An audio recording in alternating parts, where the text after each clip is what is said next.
Nous vivons à une époque du règne de Jézabel. Voilà pourquoi il y a des prophètes partout. Partout. Partout.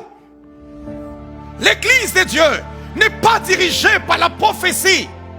La marque de Jézabel, c'est de créer des faux prophètes et des fausses prophéties.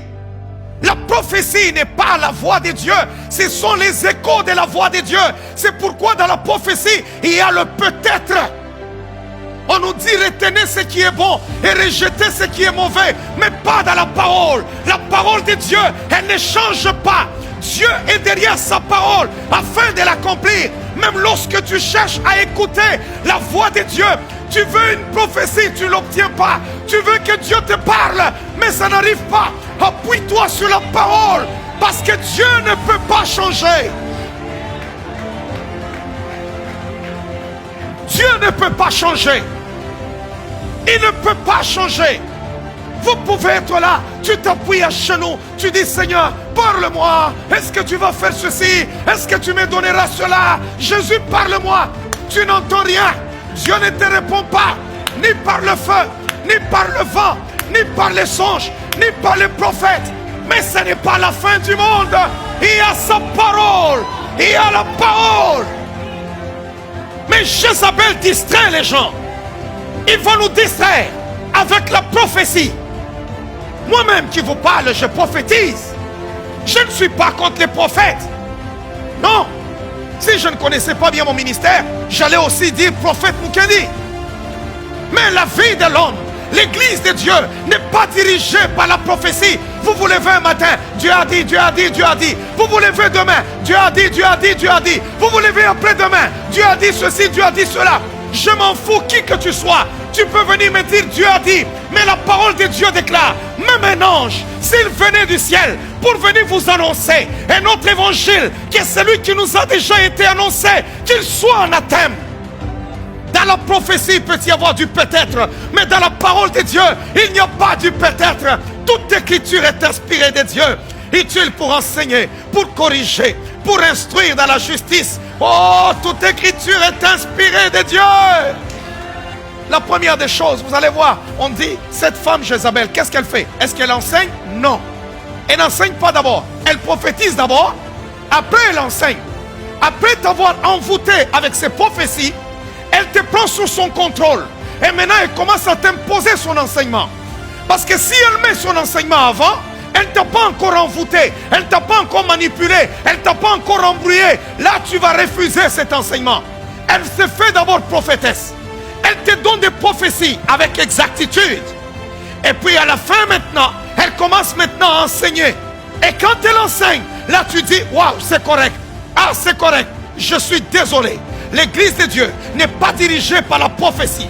Le prophète peut commettre une erreur, mais la parole de Dieu ne commet pas l'erreur.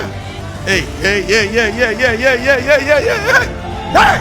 Regardez cet esprit de manipulation. Cet esprit est entré dans l'église, en train de manipuler l'église de Dieu, manipuler les serviteurs de Dieu. Il y a des gens, ils se lèvent chaque matin. C'est la prophétie qui les dirige. Non, la prophétie ne guide pas ma vie. Même lorsque Dieu n'a pas parlé, je connais face à mon problème. Qu'est-ce que Dieu a-t-il dit? Tout ce que je cherche est déjà dans la parole. Tout ce que j'attends est dans la parole. Tous mes problèmes sont dans la parole. Les solutions sont dans ma parole. Les attentes de ma vie sont dans la parole. C'est dans la parole. Est-ce que quelqu'un m'entend? La Bible dit quoi? Nous prophétisons en partie. N'avez-vous pas lu dans la Bible qu'un des prophètes, un grand prophète, dans la parole de Dieu, qui ne commettait jamais d'erreur, tout ce qu'elle disait, Dieu l'accomplissait. Il est entré dans la maison d'Isaïe, il a fait une fausse prophétie, il a tapé à côté, il a vu le fils d'Isaïe entrer, il a dit à son père, certainement, loin de l'Éternel est là, c'est celui-ci que Dieu a choisi comme roi. Mais il a entendu Dieu lui dire, écoute jeune homme, je l'ai déjà rejeté, ce que tu dis là, ce sont tes pensées, c'est la chair qui a parlé, ce sont tes émotions qui ont parlé, parce que tu as vu un homme grand, tu as vu un homme costaud, il parle bien, il sait comment manier je ne sais pas la langue de Molière. Et tu as dit, loin de l'Éternel est ici. Ça, ce n'est pas moi. Il voit le deuxième. Il tape encore à côté. Mais écoutez, la seule chose qui ne peut pas taper à côté, c'est la parole de Dieu. C'est pour cela que la Bible déclare, au commencement était la parole. Au commencement, il n'y avait pas la prophétie. Au commencement, il n'y avait pas de miracle. Au commencement, il n'y avait pas de ceci, cela. Mais au commencement était la parole. Lisez la parole de Dieu, chrétien. Lisez la parole de Dieu.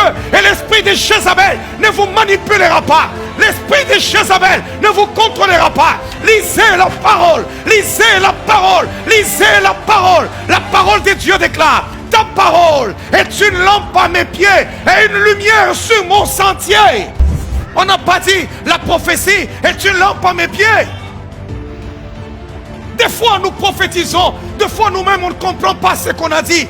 Mais c'est plus tard qu'on se rend compte que, oh, c'est ce que Dieu m'avait dit, c'est ce qu'il voulait me dire. Mais comment est-ce que ce que je n'ai pas compris peut m'aider à marcher? La prophétie ne dirige pas ma vie. Ce qui dirige ma vie, c'est la parole de Dieu. Même si le prophète a tapé à côté, ça ne peut pas ébranler ma foi, parce que ma foi est bâtie sur la parole de Christ. Mais le règne de Jézabel, c'est prendre la prophétie, la mettre au-dessus de la parole. Voilà pourquoi l'enseignement vient en seconde position. Il faut d'abord qu'elle prophétise.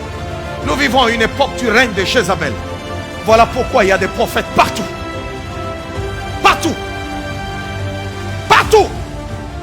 J'espère que quelqu'un m'écoute là où tu es. Tu es en train d'écouter cette parole. Et tu dis, Seigneur, sauve-moi de cet esprit de Jézabel. Seigneur, sauve-moi. Et prends la résolution aujourd'hui d'aimer la parole de Dieu, de méditer la parole du Seigneur, d'entrer en profondeur, d'être un chrétien affermi, pas un chrétien qui court seulement derrière une parole prophétique.